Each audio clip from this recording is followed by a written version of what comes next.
Baik, sebelumnya Assalamualaikum warahmatullahi wabarakatuh. Waalaikumsalam warahmatullahi wabarakatuh. Waalaikumsalam warahmatullahi wabarakatuh. Kami dari kelompok 5 yang beranggotakan Ahmad Saiful Anwar, Anissa, dan saya sendiri Dewi Latifah, Sela Hamidah, dan Wanda Pangestu. Di sini kami dari kelompok 5 akan menjelaskan mengenai hasil analisa case studies yang ketiga. Untuk yang pertama akan dijelaskan oleh Wanda Pangestu. Kepada Wanda dipersilakan. Terima kasih Dewi.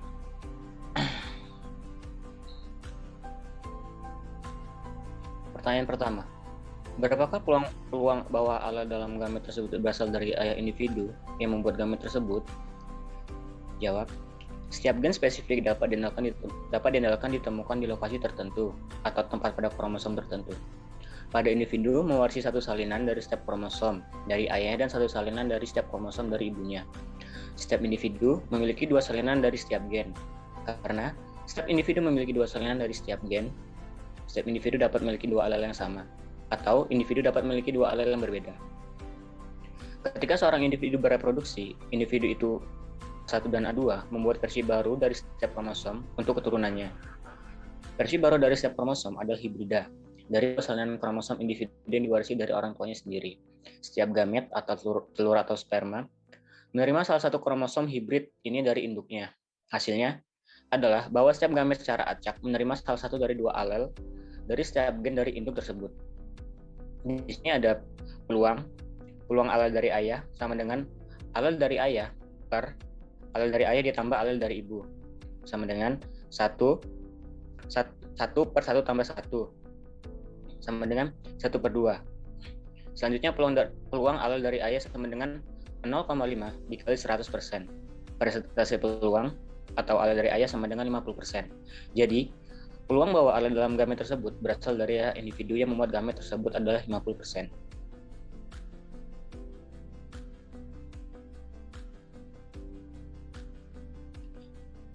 Nomor 2.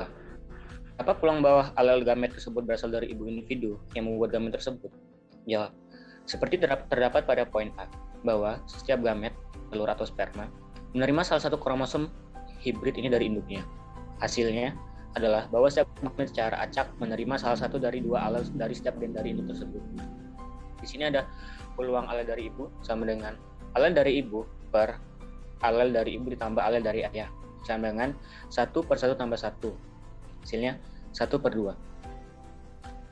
Peluang alel dari ibu sama dengan 0,5 dikali 100%.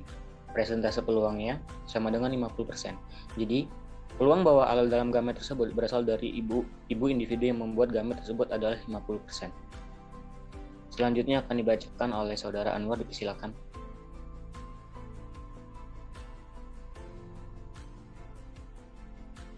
Ya udah.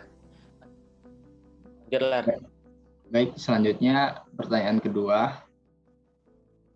Yang pertama, pada gambar 5, berapa frekuensi alel A1 dalam populasi?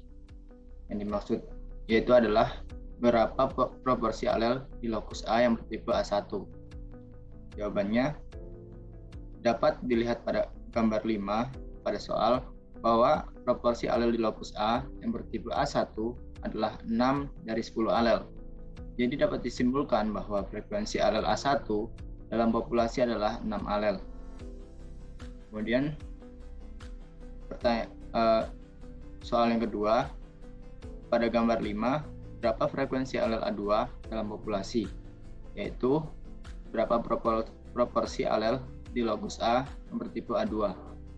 Jawabannya dapat kita lihat dari gambar juga bahwa proporsi alel di lokus A yang bertipe A2 adalah 4 dari 10 alel. Jadi, dapat kita simpulkan bahwa frekuensi alel A2 dalam populasi adalah 4 alel.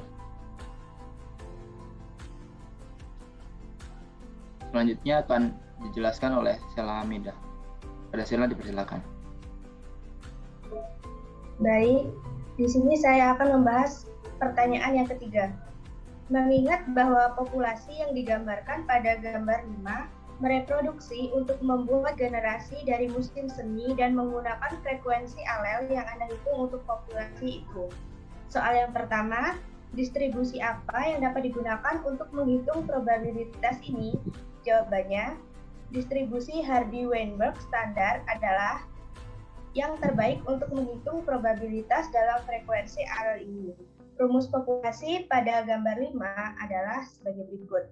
1 sama dengan P kuadrat ditambah 2PQ ditambah Q kuadrat, di mana P merupakan frekuensi untuk alel A1 dan Q adalah frekuensi untuk alel A2. Untuk soal yang kedua, berapa probabilitas seorang individu dalam generasi offspring menjadi homozigot untuk A1?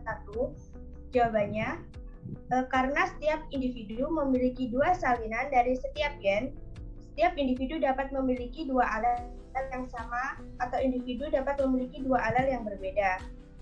Individu yang memiliki dua alel yang sama pada satu lokus disebut homozigot atau dikatakan homozigot untuk gen itu.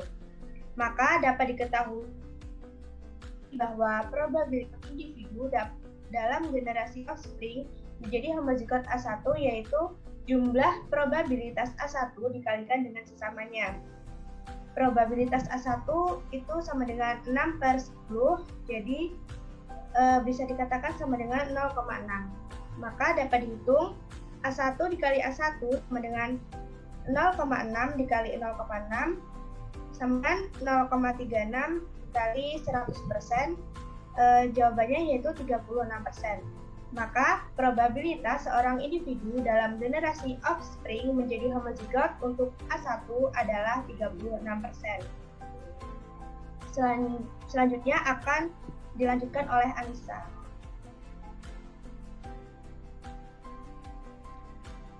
Baiklah, saya akan melanjutkan soal nomor 3, yaitu berapa peluang seorang generasi offspring menjadi homozigot A2?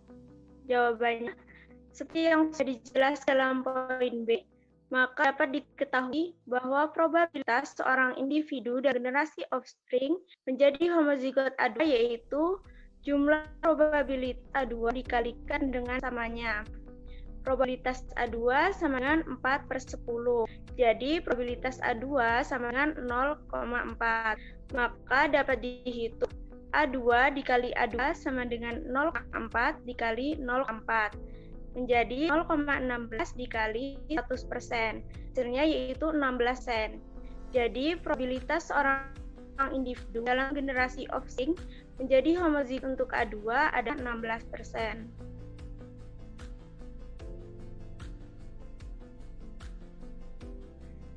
Soal nomor 4 yaitu berapa probabilitas seorang individu dalam generasi offspring menjadi heterozigot?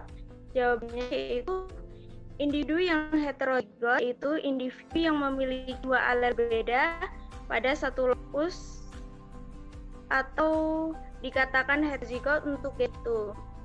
Probabilitas seorang individu dalam generasi offspring menjadi heterozigot ada yaitu jumlah probabilitas A1 dikalikan jumlah probabilitas A2, kemudian dikalikan 2 sesuai rumus di Weinberg. Maka dapat dihitung A1 dikali A2 sama dengan 0,6 dari 0,4. Probabilitas A2, probabilitas 2 kali 1 dikali 2 sama dengan 2 dikali 0,6 kali 0,4 kemudian dikali 100%. Probabilitas 2 dikali A1 dikali A2 sama dengan 48%. Jadi, probabilitas seorang individu dalam generasi offspring menjadi heterozigot adalah 48%. Pertanyaan selanjutnya akan disampaikan oleh Dewi Latifah. Baik, saya akan melanjutkan pada pertanyaan 4. Soal yang pertama, berapa probabilitas bahwa alel A1 akhirnya menjadi tetap dalam populasi? Jawab, untuk suatu titik waktu tertentu, probabilitas bahwa satu alel pada akhirnya menjadi tetap dalam populasi sama persis dengan proporsinya dalam populasi. Pada kasus ini dapat dirinci sebagai berikut. A1 sama dengan 6 alel, total 10 alel. Diketahui bahwa 1 sama dengan P kuadrat plus 2PQ plus Q kuadrat. P sama dengan A1 sama dengan 6. Jadi, P sama dengan 6/10, P sama dengan 0,6. Persentase P sama dengan 0,6 dikali 100%. Persentase P sama dengan 60%. Jadi, probabilitas bahwa alel A1 akhirnya menjadi tetap dalam populasi yaitu ada kemungkinan 60%. Yang kedua, bahwa alel A1 akhirnya menghilang dari populasi. Jawabannya, untuk setiap alel yang diberikan pada lokus itu, kita dapat menentukan probabilitas bahwa alel tersebut pada akhirnya akan menghilang dari populasi. Karena alel-alel ini diwarisi langsung dari orang tua individu, begitu sebuah alel menghilang dari populasi, alel itu hilang selamanya, kecuali dalam peristiwa yang sangat tidak mungkin bahwa ia diciptakan kembali oleh mutasi lain, yang probabilitasnya dapat diabaikan dan secara statistik dapat diabaikan. Pada kasus ini, diketahui jumlah alel yang menjadi tetap dalam populasi adalah 6 alel, dengan jumlah total 10 alel. Maka, dapat disimpulkan bahwa jumlah alel yang akhirnya menghilang dari populasi adalah 4 alel.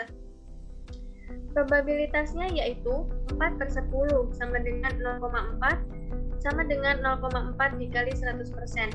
Jadi, probabilitas alel A1 akhirnya menghilang dari populasi adalah 40%. Soal yang ketiga, berapa probabilitas bahwa alel A2 akhirnya menjadi tetap dalam populasi? Jawab, A2 diketahui yaitu 4 alel, totalnya yaitu 10 alel. Lalu diketahui juga bahwa rumus Hardy-Weinberg yaitu 1 sama dengan P kuadrat plus 2PQ plus Q kuadrat. Q sama dengan A2 sama dengan 4. Q sama dengan 4/10 sama dengan 0,4. Lalu untuk persentasenya yaitu 0,4 kali 100%, jadi 40%.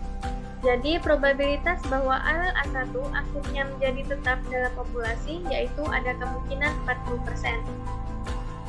Nah, soal yang keempat, berapa probabilitas bahwa alel A2 akhirnya menghilang dari populasi? Jawab, pada kasus ini diketahui bahwa jumlah alel yang menjadi tetap dalam populasi adalah 4 alel, dengan jumlah total 6 alel.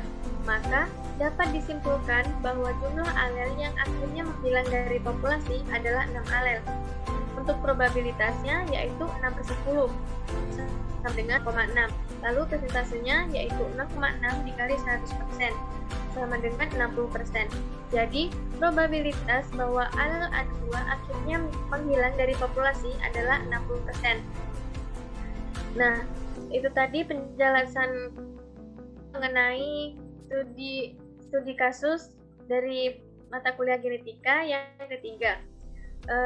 Atas perhatian dan penjelasan dari kami mohon maaf apabila banyak kesalahan. Dari saya akhiri. Wassalamualaikum warahmatullahi wabarakatuh. Waalaikumsalam warahmatullahi wabarakatuh.